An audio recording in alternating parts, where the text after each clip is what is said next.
નમસ્કાર, ન્યૂઝ બુલેટિનમાં આપનું સ્વાગત છે। હું છું પંકજ। શરૂઆત મહત્વપૂર્ણ સમાચારથી। અમદાવાદ ક્રાઇમ બ્રાન્ચના ડીસીપી દીપેન ભદ્રનની જામનગરના જિલ્લા પોલીસ વડા તરીકે હાલ તો ચાર્જ તેમણે સંભાળી લીધો છે। જામનગરમાં હવે ગુનેગારોની ખેર નથી, કારણ કે જામનગરમાં ગુનાની કમર ભાગવા માટે આવી ગયા છે બાહોશ પોલીસ અધિકારી દીપેન ભદ્રન। જામનગરના એસપી તરીકે દીપેન ભદ્રને ચાર્જ સંભાળ્યો છે, ત્યારે નવનિયુક્ત એસપી દીપેન ભદ્રન એસપી ઓફિસે પહોંચ્યા ત્યારે ગાર્ડ ઓફ ઓનરથી તેમનું સ્વાગત કરવામાં આવ્યું। માનવામાં આવી રહ્યું છે કે દીપેન ભદ્રનને એક ખાસ ઓપરેશન પાર પાડવા માટે જામનગર મોકલાયા છે, જેમના ટાર્ગેટ પર એક ખૂંખાર ભૂમાફિયા જામનગરના ગુનેગારોનું પતન હવે નજીક છે। હત્યા, ખંડણી, ધમકી, જમીન કૌભાંડ સહિતના 40 થી વધુ ગુનાઓમાં સંડોવાયેલા જામનગરના કુખ્યાત ગુંડા જયેશ પટેલના નેટવર્કને નેસ્ત નાબૂદ કરવા માટે આઈપીએસ દીપેન ભદ્રનને જામનગર પોસ્ટિંગ અપાયું હોવાની ચર્ચા છે, કારણ કે દીપેન ભદ્રનનો ટ્રેક રેકોર્ડ એક બાહોશ અને જાબાજ પોલીસ અધિકારી તરીકેનો રહ્યો છે। તો ભદ્રન વર્ષ 2007ની બેચના આઈપીએસ અધિકારી છે, જેઓ મૂળ કેરળના છે। બીટેકનો અભ્યાસ તેમણે કર્યો છે। તેમના પિતા કેરળમાં ડીવાયએસપી તરીકે સેવા આપી રહ્યા છે, જેમનાથી પ્રેરાઈને દીપેન ભદ્રન પર સિવિલ સર્વિસમાં જોડાયા। અગાઉ તેઓ કચ્છમાં એએસપી તરીકે અને બાદમાં પોરબંદરના એસપી તરીકે સેવા આપી ચૂક્યા છે। બાદમાં તેઓને અમદાવાદ ક્રાઇમ બ્રાન્ચમાં ડેપ્યુટી કમિશનર ઓફ પોલીસ બનાવાયા। આ પદ અંદાજે 4.5 વર્ષની સેવા દરમિયાન તેમને શહેરના ગુનાખોરીના ગ્રાફને ઘટાડ્યો। આ ઉપરાંત તેઓને એટીએસમાં પણ ચાર્જ આપવામાં આવ્યો હતો। શહેરના 50 થી વધુ સોની વેપારીઓ અને ધંધાર્થીઓ પાસેથી ખંડણી વસૂલનારા અને લૂંટની ઘટનાઓને અંજામ આપનારા વિશાલ ગોસ્વામીને તેમણે જ પકડ્યો હતો। ડ્રગ્સના રેકેટનો પણ તેમણે પર્દાફાશ કર્યો।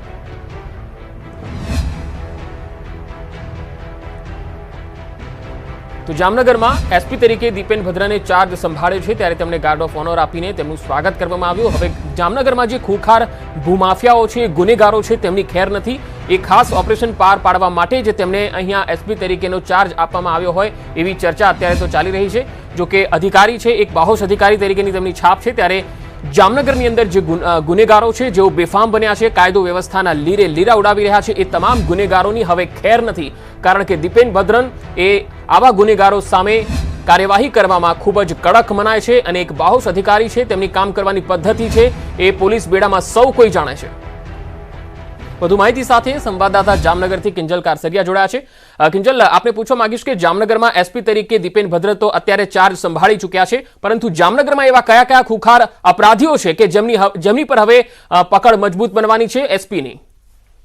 જી પંકજ, જો વાત કરવામાં આવે તો આજે દીપેન ભદ્રન છે સવારે 11 કલાકે અને 2 મિનિટે જામનગરની જે એસપી કચેરી છે ત્યાં આવી પહોંચ્યા છે। તેમને ગાર્ડ ઓફ ઓનર આપીને સન્માન કરવામાં આવ્યું હતું। જે પ્રકારના જિલ્લાના જે અધિકારીઓ છે, ડીવાયએસપી છે, એલસીબી એસઓજી સહિતનો જે પોલીસ કાફલો છે, તેમની સાથે અત્યારે મેરેથોન મીટિંગ છે એ નવા એસપી દીપેન ભદ્રન ચલાવી રહ્યા છે। છેલ્લા પોણા કલાકથી જે અધિકારીઓ છે તેમની સાથે મીટિંગનો દોર છે યથાવત છે। ખાસ કરીને વાત કરવામાં આવે તો જે પ્રકારે હાલ જામનગરમાં જે પ્રકારના ભૂમાફિયાઓ અને જે પ્રકારના જે ગુનાઓ બની રહ્યા છે જમીન મકાનને લઈને, તેને ખાસ કરીને એક ઓપરેશન પાર પાડવા આવ્યો હોય તેવી ચર્ચાએ જોર પકડ્યું છે। ત્યારે ભૂમાફિયા જયેશ પટેલ છે, જયેશ પટેલ ઉપર સસ્પેન્જો કસવા માટે ખાસ કરીને જે દીપેન ભદ્રન છે એમને અહીંયા મુકાયા હોય તે ચર્ચા છે।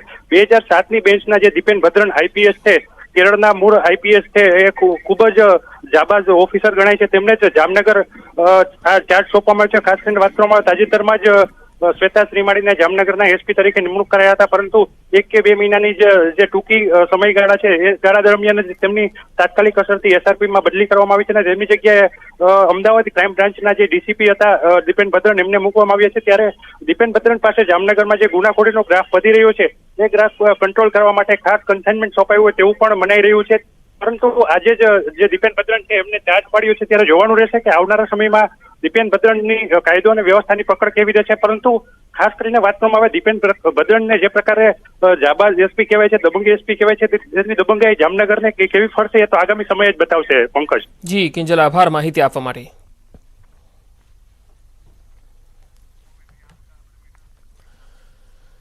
તો જામનગરના એસપી તરીકે જેમના શિરે જવાબદારી આપવામાં આવી છે એસપી તરીકેની, અને એ છે દીપેન ભદ્રન કે જેમનું જામનગરમાં સ્વાગત કરવામાં આવ્યું છે। ડીએસપી તરીકે હવે તેઓ જામનગરમાં છે, એસપી તરીકે તેમને ચાર્જ આપવામાં આવ્યો છે, ત્યારે પોલીસ બેડામાં પણ અત્યારે ખુશીનો માહોલ છે, કારણ કે જામનગરમાં ગુનાખોરીનો ગ્રાફ ખૂબ વધ્યો છે।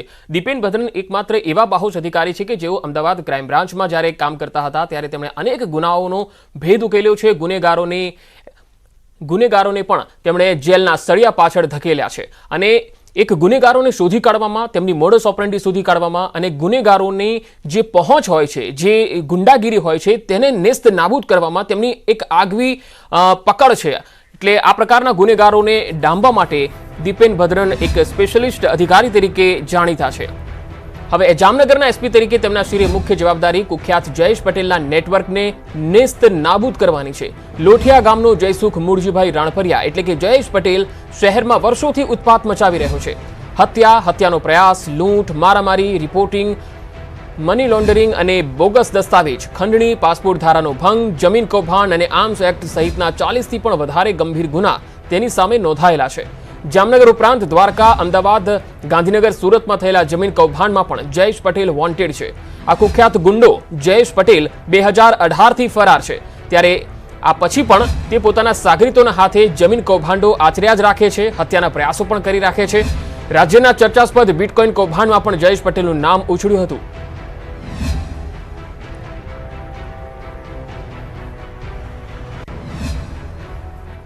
હાલ સંવાદદાતા નવીન ઝા અમારી સાથે જોડાયા છે. નવીન, આપને પૂછવા માંગીશું કે એક બાહોશ અધિકારી તરીકેની છાપ ધરાવે છે દીપેન ભદ્રન અને જામનગરમાં હવે તેમની એસપી તરીકે નિયુક્તિ થઈ છે. અત્યાર સુધીની તેમની સફળ કામગીરી જે છે તેના વિશે થોડી આપની પાસે માહિતી જાણવા માંગીશું. પંકજ, દીપેન ભદ્રન જે કહી શકાય કે જ્યારે ક્રાઇમ બ્રાન્ચની તેમને કમાન સોંપવામાં આવી હતી કરીબન 4-4.5 વર્ષ પહેલા, એટલે 15-16ની આસપાસ, ત્યારે જે રીતે અમદાવાદમાં તેમને ક્રાઇમ ઉપર કંટ્રોલ કર્યો છે, જે મોટી મોટી ગેંગો હતી અમદાવાદની અંદર, ખાસ કરીને વિશાલ ગોસ્વામીની જે ગેંગ હતી, તેમને જે નાકમાં દમ કરાવી દીધું શહેરની અંદર, તે ગેંગનો તેમનો પર્દાફાશ કર્યો હતો. સાથોસાથ ત્યારબાદ તેમને જે છે સુરતના એક બાળકીની રેપ વિથ હત્યા કેસમાં પણ મહત્વની ભૂમિકા ભજવી હતી આરોપીઓ સુધી પહોંચવા માટે. ત્યારબાદ એવા અનેક જે વોન્ટેડ આરોપીઓ જે 2002ના જે ગોધરા કાંડ પછી અને જે રાજ્યમાં જે અલગ અલગ કલમો હેઠળ ફરાર હતા, એ તમામ લોકોને પકડી પાડવામાં તેમને સફળતા મેળવી ચૂક્યા છે. તેમની જે છાપ છે એક સારા અધિકારી તરીકે તો છે જ. તેમના તાબા હેઠળ જેટલા બી કર્મચારીઓ હોય છે, જે નાના કર્મચારી હોય કે અન્ય એસીપી કક્ષાના અધિકારી છે, તે લોકોની જે કામ કરાવવાની પદ્ધતિ છે તે ખૂબ જ અલગ પ્રકારની છે. કારણ કે તે તમામ રીતે કઈ રીતે કામ લેવું છે, કયા અધિકારીઓ જે છે તે કઈ રીતે કામ કરી શકે છે, તો એ તમામ ક્ષમતા તેમની પાસે છે અને બહુ ખૂબ જ ટૂંક સમયમાં તેમને એક અલગ છાપ જે છે તે ગુજરાત રાજ્યમાં પોલીસ ખાતામાં બનાવી દીધી છે. જોકે વાત કરીએ જામનગરની, તો જામનગર જે છેલ્લા ઘણા સમયથી જયેશ પટેલ, જે આપણે કીધું પણ અને આપણા જે ચાલી રહ્યું છે કે જયેશ પટેલ એક એવો વ્યક્તિ છે કે જેને ક્યાંક ને ક્યાંક જામનગરના લોકોને ખંડણી માટે અને અન્ય રીતે હેરાન પરેશાન કરી નાખ્યા છે. જમીન માફિયા બની ગયો છે અને તે વિદેશમાં રહીને પણ પોતાનું જે રીતે નેટવર્ક ચલાવી રહ્યો છે, તેને લઈને એક સારા અધિકારીની જરૂર હતી અને જામનગરમાં મૂકવાની હતી. જેથી ચર્ચા કરવામાં આવી કે કયા અધિકારીને એસપી તરીકે મૂકી શકાય, જેથી આ જે નેટવર્ક છે તેનો પર્દાફાશ કરી શકાય અને જે લોકલ ક્રાઇમ જે વાત કરવામાં ખંડણીની નાની ઘટનાઓ માત્ર જયેશ પટેલની પણ અલગ અલગ કેટલાક ગેંગ છે જે ત્યાં સક્રિય છે અને જે અત્યારે લોકો માટે માથાનો દુખાવો છે, તો એ તમામ લોકોને ગેંગને જેલના પાછળ મોકલવા અને આખો નિસ્તો નાબૂદ કરી દેવું આ ગેંગને, અને જે એક ક્લીન જામનગર બનાવવાની જે ફરજ આપવામાં આવી છે તે દીપેન ભદ્રનને સોંપવામાં આવી છે. તો દીપેન ભદ્રન જે છે તે ટૂંક સમયમાં જે છે ત્યાં આખું જે કાર્યવાહી છે તે શરૂ કરી દેશે. આજે તેમને ચાર્જ પણ લઈ લીધો. 22 સપ્ટેમ્બરના રોજ અમદાવાદ ક્રાઇમ બ્રાન્ચ તરીકે તેમને ચાર્જ છોડ્યો અને ત્યારબાદ આજે જામનગર જઈને અને પોતાનો ચાર્જ લઈ લીધો છે. હવે જે કહી શકાય કે દીપેન ભદ્રન હવે તમામ પ્રકારની જે કામગીરી છે અલગ અલગ ટીમો બનાવી, કારણ કે જે પદ્ધતિ હોય છે તેમની કામ કરવાની, કયા અધિકારી પાસે ક્ષમતા છે, કયા અધિકારી આ કામને સારી રીતે કરી શકશે તે પરખવાની તેમની જે એક આવડત છે, તો એ તમામ રીતે હવે કામગીરી કરશે. અને એવું પણ માનવામાં આવી રહ્યું છે કે ટૂંક સમયમાં જામનગરને એક સ્વચ્છ જામનગર, જે ક્યાંક ને ક્યાંક થોડીક છબી બગડી ગઈ છે આ જયેશ પટેલ જેવા લોકોના કારણે, તો તેને સુધારવાની કામગીરી જે છે દીપેન ભદ્રન દ્વારા કરવામાં આવશે. જી નવીન, આભાર સમગ્ર માહિતી આપવા માટે. તો એસપી જે દીપેન ભદ્રન અત્યારે જામનગરનો ચાર્જ સંભાળી લીધો છે ત્યારે તેમનું સ્વાગત થયું છે અને હવે જામનગરમાં ગુનેગારોની તો ખેર નથી જ, પરંતુ સાથે સાથે જે ગુનાખોરીનો ગ્રાફ છે એ ચોક્કસ નીચે આવશે, કારણ કે આ અધિકારી જે છે એ આ પ્રકારની ગુનાખોરીને ડામવા માટે જ જાણીતા છે.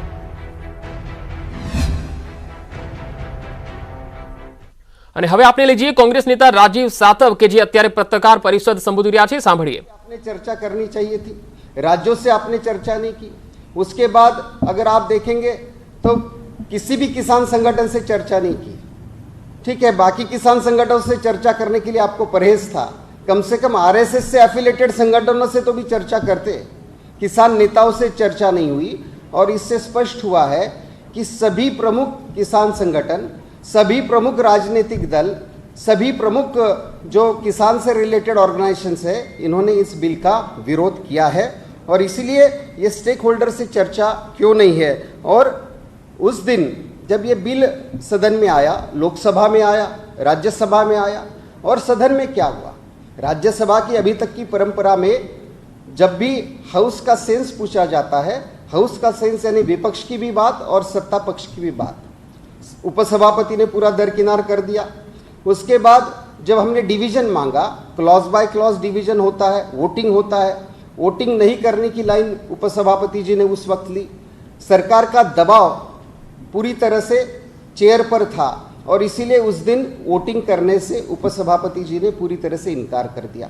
मेरी खुद की अमेंडमेंट थी, वो अमेंडमेंट थी एमएसपी के बारे में, मिनिमम सपोर्ट प्राइस के बारे में, किसी को चर्चा करने का मौका दिया नहीं। और आप ट्रैक रिकॉर्ड लीजिए, राजीव सातव शायद पिछली बार लोकसभा में था, अभी राज्यसभा में गया हूँ, मैं नया एमपी हो सकता है, लेकिन मेरे साथ जो जो सांसद सदस्य वेले में आए, डेरेक ओब्रायन 19-20 साल से राज्यसभा के सदस्य हैं, वरिष्ठ सदस्य हैं, वो अभी तक कभी वेल में आए नहीं। क्यों इस बार वेल में आए, या बाकी लोगों का इतना आक्रोश क्यों था? क्योंकि 12 पार्टी, कांग्रेस अकेली नहीं, 12 पार्टी इस बारे में विरोध कर रहे थे और वो अपनी बात रखना चाह रहे थे। लेकिन सरकार के पास उस दिन ना नंबर्स थे, ना सरकार वोटिंग करना चाह रही थी, और सरकार डर रही थी कि शायद राज्यसभा में उनका हार हो सकती है, ये बिल वहाँ से रिजेक्ट हो सकता है। इसीलिए जो सदन में हुआ उससे स्पष्ट है कि कहीं ना कहीं बिहार इलेक्शन की झलक उसमें दिख रही थी। मार्शल्स को लाकर, बाहर के फोर्स को लाकर इन्होंने इस प्रकार से उस दिन हंगामा करने में पूरी तरह से रोल सरकार ने किया है। आपने देखा होगा कि इस बिल में क्या है, हम क्यों विरोध कर रहे हैं इसका। જૂનાગઢમાં ગીર સોમનાથના સાંસદ રાજેશભાઈ ચુડાસમાએ ગીરના માછીમારોની વેદનાને સંસદમાં વાચા આપી છે। પાકિસ્તાનની જેલમાં 3 વર્ષથી બંધ ગીર સોમનાથના 271 જેટલા માછીમારોને છોડાવવા સંસદમાં રજૂઆત કરી। અધ્યક્ષે સાંસદને વાતને સંપૂર્ણ રીતે સાંભળી છે। રજૂઆત બાદ નજીકના સમયમાં પાકિસ્તાની જેલમાં બંધ ભારતીય માછીમારોનો છુટકારો થાય તેવી આશા જીવંત બની છે। प्रधानमंत्री नरेंद्र मोदी जी के सरकार नेतृत्व में सरकार के निरंतर प्रयासों के उपरांत पाकिस्तान सरकार ने पिछले 5 वर्षों के दौरान मछुआरों को जेल से रिहा किया गया है, लेकिन इन मछुआरों को पाकिस्तान से रिहा नहीं किया गया। उपर्युक्त विचार को ध्यान में रखते हुए मैं सदन के माध्यम से अनुरोध करना चाहता हूं कि पाकिस्तान की जेल से इन 271 मछुआरों की शीघ्र रिहाई के लिए कृपया कार्यवाही की जाए। સમાચારોમાં આગળ વધીએ। અમરેલીમાં વરસાદે આ વખતે ખેડૂતોની મુશ્કેલી વધારી છે। ખાસ તો સૌરાષ્ટ્ર અને કચ્છમાં પાકને જરૂરિયાત કરતા વધારે વરસાદ પડી ગયો છે અને આ જ કારણે ખેડૂતોએ અનેક મુશ્કેલીનો સામનો કરવો પડી રહ્યો છે। અનેક ખેડૂતોનો પાક નિષ્ફળ ગયો છે। ભારે વરસાદને કારણે અમરેલીના વેણીવદર ગામ પાણીવદર ગામ બની ગયું છે। હાલ વરસાદને કારણે ગામના લોકો અનેક મુશ્કેલી વેઠી રહ્યા છે। વરસાદ બંધ થયો છે, પરંતુ પાણીના તળ એટલા ઊંચા આવી ગયા છે કે અહીં ગામના ઘરોમાંથી આપમેળે પાણી બહાર આવી રહ્યું છે। લોકોના ઘર, રસોડા, ફળિયા અને ગામના રસ્તાઓ સહિત અનેક જગ્યાએથી આપમેળે પાણી બહાર નીકળી રહ્યું છે। આ જ કારણે ગામના લોકો પરેશાન થઈ ગયા છે। અમરેલીના માંગવાપાડ ગામ નજીક આવેલો વડી ડેમ 10 વર્ષ બાદ 100% ભરાયો છે। કોઈપણ વિસ્તારમાં ડેમ ભરાતા પાણીના તળ ઊંચા આવે છે અને ખેડૂતોમાં અનેરી ખુશી જોવા મળતી હોય છે। પરંતુ વડી ડેમ ભરાયો હોવાથી વેણીવદર ગામના લોકો માટે નવી જ મુશ્કેલી ઊભી થઈ। આ ડેમને કારણે ડેમની બાજુમાં જ આવેલો આખે વેણીવદર ગામ મુશ્કેલીમાં મુકાયું છે।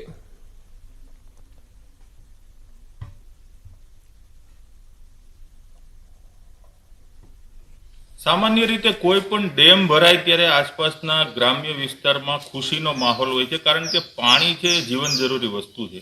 परंतु अमरेली तालुकाना वेणीवदर गाम पासे आवेलो वडी डेम छेल्ला 10 वर्षमां क्यारेय ओवरफ्लो नथी थयो।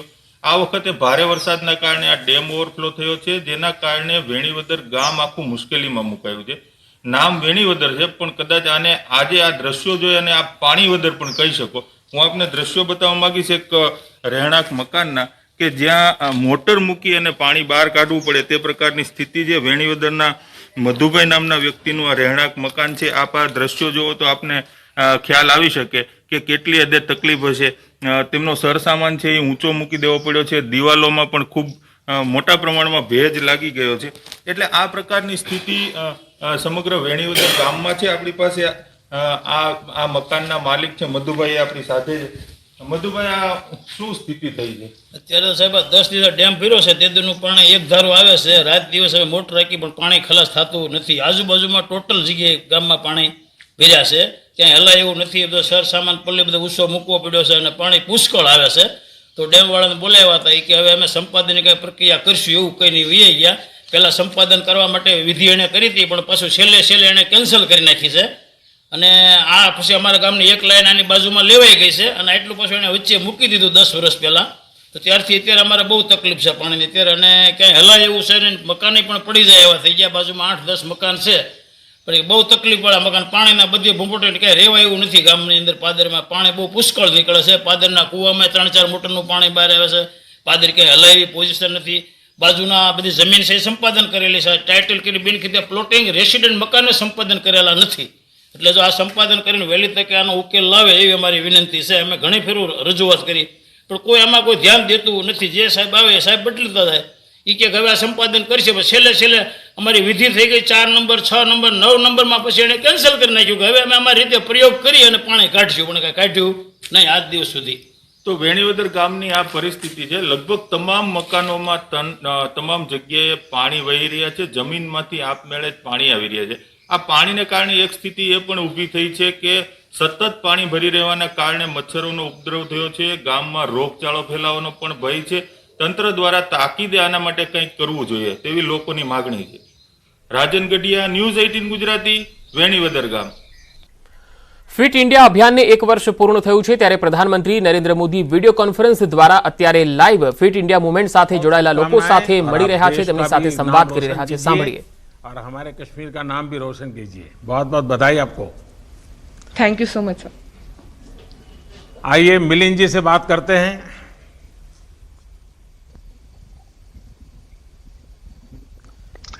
नमस्ते. नमस्ते मिलिंद जी. मेड इन इंडिया मिलिंद जी. बिल्कुल. देखिए मिलिंद जी, आप अपने तरीके से मेक इन इंडिया के बहुत वोकल समर्थक रहे हैं जी. मेड इन इंडिया नाम पर आपकी किताब भी काफी पॉपुलर हुई है जी. मिलिंद जी, मैं जरा कुछ अलग का ही सवाल पूछ लेता हूं आपको.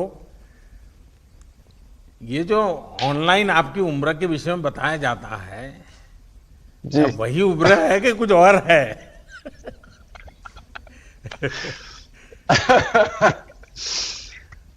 लोग मेरे हिसाब से पहली बात तो मैं ये कहना चाहूंगा, ये फिट इंडिया मूवमेंट जो बनाया गया है ये तो बहुत जरूरी है और बहुत ही अच्छा काम कर रही है. हमारे देश में ऐसा ट्रेडिशन और कल्चर नहीं है कि सबको फिट रहने के लिए एक एफर्ट करना जरूरी है, मेहनत करना जरूरी है. अभी लोगों के समझ में आ रहा है कि हेल्थ के लिए और फिट रहने के लिए एक मेहनत करने की जरूरत होती है. तो ये तो बहुत ही अच्छी बात है जो फिट इंडिया मूवमेंट फैला रही है. जो आपने मुझे क्वेश्चन पूछा, तो बहुत लोग मुझे पूछते हैं कि आपकी उम्र अभी 55 साल की है, तो मैं उनसे कहता हूं, और आप इतने मतलब आयरन मैन किया है, अल्ट्रामैन किया, मैराथन दौड़ते हैं, 100 किलोमीटर दौड़ते हैं, 400-500 किलोमीटर दौड़ते हैं. 2012 में मैं दिल्ली से बॉम्बे भी दौड़ा था. तो लोग पूछते हैं कि इतनी उम्र में आप ये कैसे कर सकते हो? तो मैं उनसे कहता हूं कि मेरी मां है, 81 साल की है अभी, तो वो जो कर सकती है वो मैं सोचता हूं जब मैं उनकी उम्र तक पहुंचूंगा मुझे वैसा बनना है. तो मेरी मां एक मिसाल है वैसे मेरे लिए भी और बहुत सारे लोगों के लिए भी.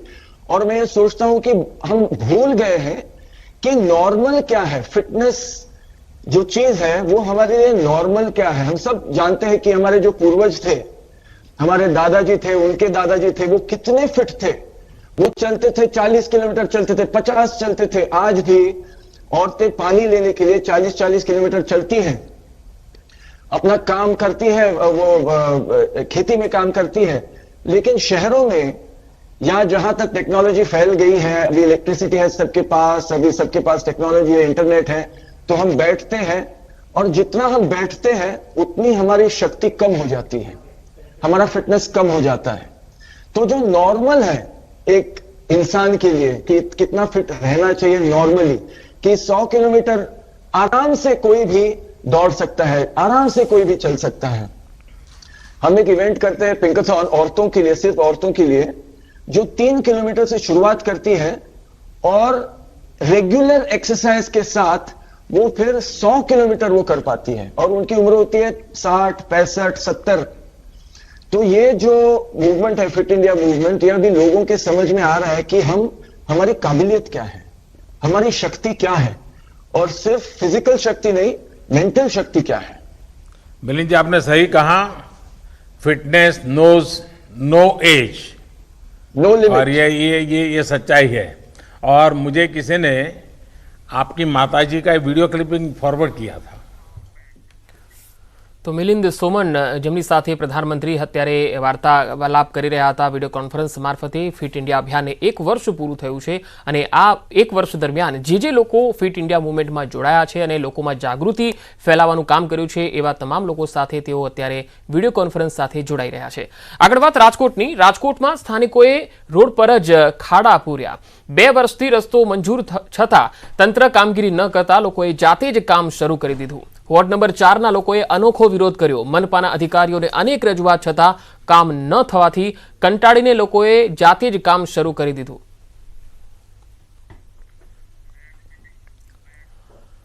અમદાવાદમાં શિક્ષણ ફી માફી કરવાની માગણી સાથે એનએસયુઆઈએ દેખાવો યોજ્યા। લાલ દરવાજા CTCU શાહ કોલેજ બહાર આ વિરોધ પ્રદર્શન થયું। પોલીસે એનએસયુઆઈના કાર્યકર્તાઓની અટકાયત કરી। કાર્યકર્તાઓની ટીંગાટોળી પણ પોલીસે કરી।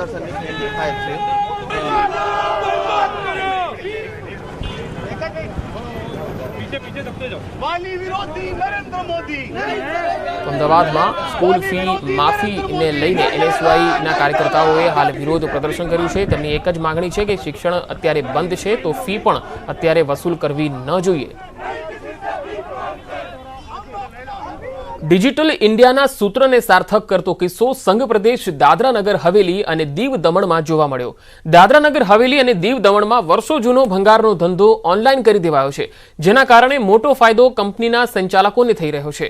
ભંગારના વ્યવસાયને 1 મહિનાથી જ ઓનલાઈન કરવામાં આવ્યો છે, છતાં 4000 ટનને પાર કરી ચૂક્યો છે, જેના કારણે મોટા ઉદ્યોગને પણ ફાયદો થઈ રહ્યો છે। ઓનલાઈન બિઝનેસ થતા ભંગારના વ્યવસાયમાં પોતાનો અડીંગો જમાવીને બેઠેલા કેટલાક માથાભારે લોકોની શાન ઠેકાણે આવી ગઈ। સાથે જ કંપનીના સંચાલકોને ભંગારની કિંમત પણ એડવાન્સમાં મળી રહી છે, જેના કારણે ઓનલાઈન વ્યવસાયથી તમામ લોકો ખુશ જોવા મળી રહ્યા છે। આ પ્રક્રિયાના કારણે સ્ક્રેપના કારોબાર સાથે સંકળાયેલા જે માફિયાઓ છે, જે દબંગ લોકો છે, જ્યાં કેટલાક લોકોને રાજકીય શરણ પણ હતું, આવા બધા જ લોકો અત્યારે हाँ प्रक्रिया थी दूर थे। करीबन 2800 से 3000 फैक्ट्रियां हैं और OIDC ने जो इस तरीके के स्टेप लिया है माननीय प्रशासन की ओर से, जो ये स्क्रैप को ऑनलाइन और ट्रांसपेरेंट तरीके से काम करने की जो जिम्मेवारी OIDC को दी है, इससे न सिर्फ इंडस्ट्री को फ़ायदा मिलेगा बल्कि बायर और सेलर एक ट्रांसपेरेंट प्लेटफॉर्म पर अवेलेबल होंगे। રાજકોટમાં પૂર્વ કોર્પોરેટરનું કોરોનાથી નિધન થયું છે। ભાજપના પૂર્વ કોર્પોરેટર ચારુ ચૌધરીનું નિધન થયું છે। 2005 થી 2010 સુધી કોર્પોરેટર હતા ચારુ ચૌધરી। ખાનગી હોસ્પિટલમાં તેઓ સારવાર લઈ રહ્યા હતા। તો રાજકોટમાં પૂર્વ કોર્પોરેટરનું કોરોનાથી નિધન થયું છે। ભાજપના પૂર્વ કોર્પોરેટર ચારુ ચૌધરી કે જેમનું કોરોનાથી નિધન થયું છે। 2005 થી 2010 સુધી તેઓ કોર્પોરેટર હતા।